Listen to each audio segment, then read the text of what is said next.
రాత్రికి మా న్యాయవాదులు అందరూ కూడా 5 నిమిషాలకు ఒకసారి ఏమన్నా అడగండి, ప్రశ్నలు ఏమన్నా ఉంటే దర్యాప్తు విచారణ కోసం అపియరెన్స్ కోసం పిలుస్తున్నారు కదా, ఏమన్నా అడగండి అని అంటే 5 నిమిషాలు అని చెప్పి ఆ రోజు పోలీస్ స్టేషన్ లో ఎవ్వరు కూడా లేకుండే. సిఐ ఎస్ఐలు అందరు కూడా ఒక పాటల పోటీయో ఏదో కాన్సర్ట్ ఉంటే అందరు కూడా అక్కడ పోయింది.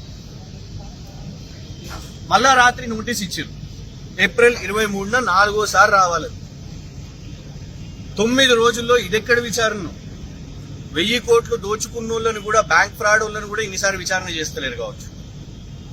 ఇలా చూస్తున్నాం 5000 కోట్ల అదేదో కంపెనీ ఉర్సా క్లస్టర్స్ అంట, ఫిబ్రవరి 2025లో పుట్టిన కంపెనీకి రేవంత్ రెడ్డి గారి ప్రభుత్వం 5000 కోట్ల ఒప్పందము, ఆంధ్రప్రదేశ్ లో 60 ఎకరాలు దారాదత్తం. అట్లాంటివి మీరు ఇన్వెస్టిగేట్ చేయండి. లేదు గ్రూప్ 1 పరీక్షల విషయం మీద, పోటీ పరీక్షల విషయం మీద 900 మార్కుల కోసం పేపర్లు రాస్తే కొందరు అభ్యర్థులకు 2 మార్కులే వచ్చినాయంట. 900 మార్కుల పేపర్లో 2 మార్కులే వచ్చినాయంట. 654 అభ్యర్థులకు సేమ్ మార్క్స్ వచ్చినాయంట. ఇట్లాంటి సీరియస్ విచారణ చేపట్టాలి కదా. ఇవాళ కాంగ్రెస్ ప్రభుత్వానికి చాతన ఇదలేదు కాబట్టి సుప్రీంకోర్టు అక్కడ యూనివర్సిటీ ఆఫ్ హైదరాబాద్ దాన్ని సుమోటో తీసుకున్నది. గ్రూప్ 1 పోటీ పరీక్షలను హైకోర్టు విచారణ చేపడుతున్నది. ఇలా పదే మీరు సోషల్ మీడియా వాళ్ళు ఏం పెడుతున్నారు అని ఈ విచారణ చేస్తున్నారు. కాబట్టి ఇక ఆల్టర్నేట్ గా మా న్యాయవాదులు అందరూ కూడా మాకు ఇలా కాంగ్రెస్ ప్రభుత్వం ఎంబడబడ్డది, పోలీసు వాళ్ళు వాళ్లకు పోలీసులుగా కాకుండా కాంగ్రెస్ కార్యకర్తలుగా పనిచేస్తున్నారు. ఈ 4 కేసుల్లో కూడా ఫిర్యాదుదారులు ఎవరెళ్ళు? కాంగ్రెస్ నాయకులే.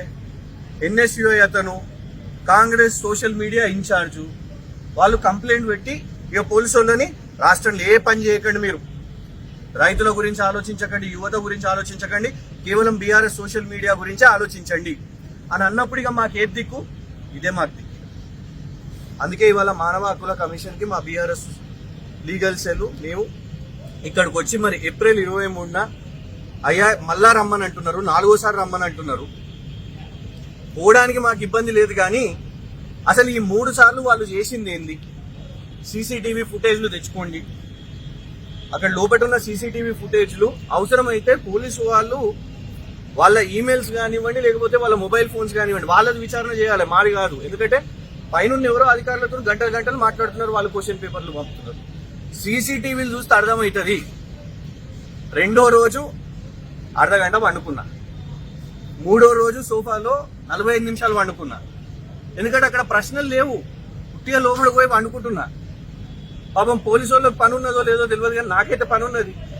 ప్రతిపక్షం అంటే ఏంటిది? ప్రజల కోసం మాట్లాడాలి. ఇవాళ బయట ఉంటే యువత కోసం మాట్లాడతాం, బరాబర్ అడుగుతాం, గ్రూప్ 1 గురించి అడుగుతాం, ఇంకెన్నో సమస్యల గురించి అడుగుతాం. మా బీఆర్ఎస్ రజతోత్సవాలు